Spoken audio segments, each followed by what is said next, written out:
Tonight I am making chicken bruschetta. So I'm going to spray my pan. And you'll notice maybe the recipe says to grill the chicken, but it's pretty windy tonight. So I'm just going to do it in the broiler. So I need to turn that on. Make sure the broiler's on.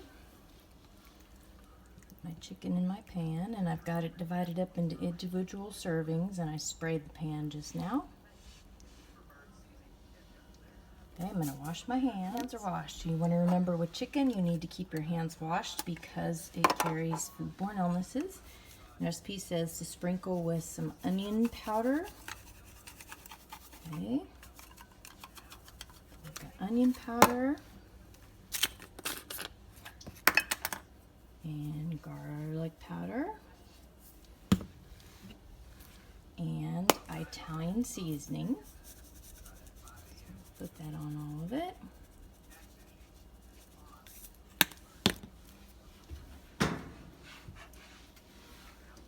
And put it in the broiler.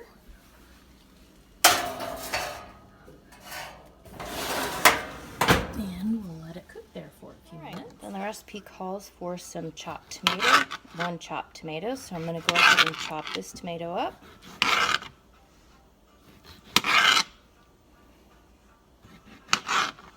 Make sure you have your tomato washed before you cut it.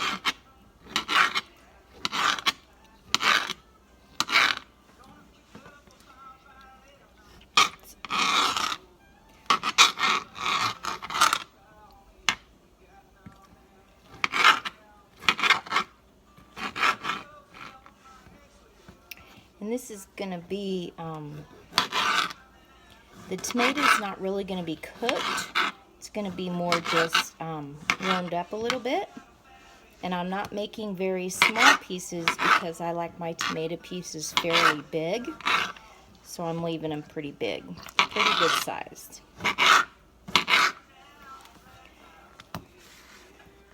So then the tomato goes in the mixing bowl. And this recipe doesn't actually call for onion, but I'm going to go ahead and put a little bit of onion in it.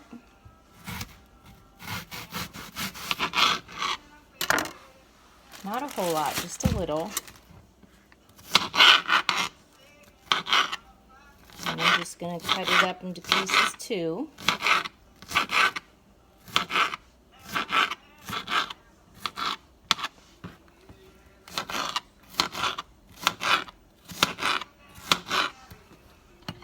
And throw it in the bowl.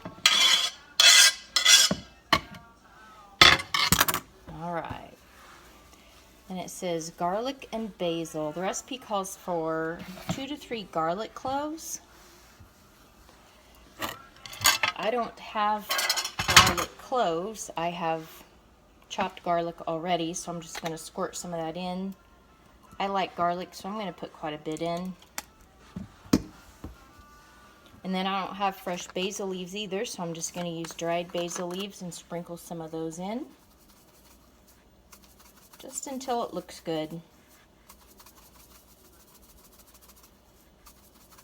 Not doing a whole lot of measuring on this recipe. And I'm going to mix all that up and just let it set until the chicken is done. And that's going to let all those flavors in the bowl kind of meld together and make it more flavorful.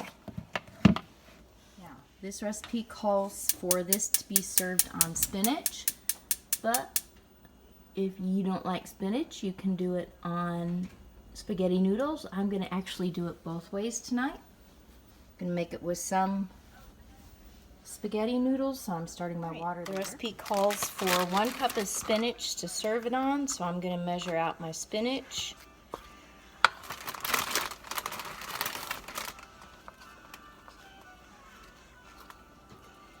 Spinach is getting a little old, so I'm going to try and pick out the best pieces and smush them down into the cup there.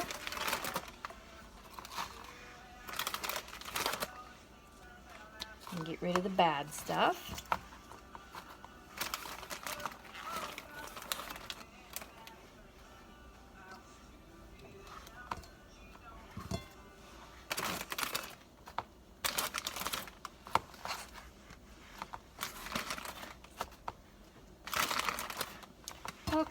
think that's probably about a cup, so I'll just put that on the plate.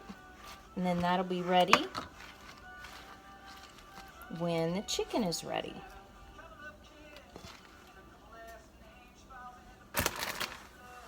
Okay. So the chicken's been in the boiler for about 10 minutes, so I'm going to go ahead and turn it over. Gotta let that second side cook.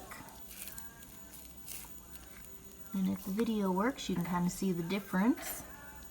The top side is white, whereas the bottom side is still pink. So we'll give that about another 10 minutes or so and it ought to be done. So the water is boiling for the spaghetti. I'm going to go ahead and throw the spaghetti in the pot. Chicken has been in for about 10 minutes on the second side. It's white now. So I'm going to go ahead and pour the tomato mixture in it so it can warm up a little bit.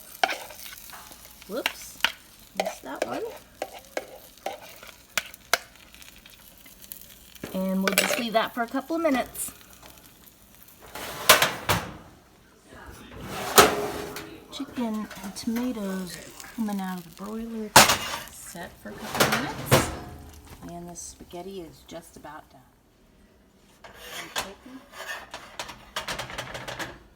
So to serve, we lay a piece of chicken on each plate.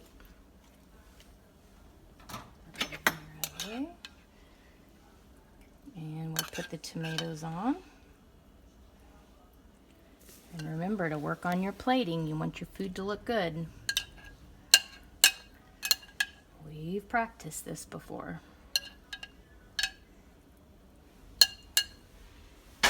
And there's your bruschetta chicken on spaghetti and spinach.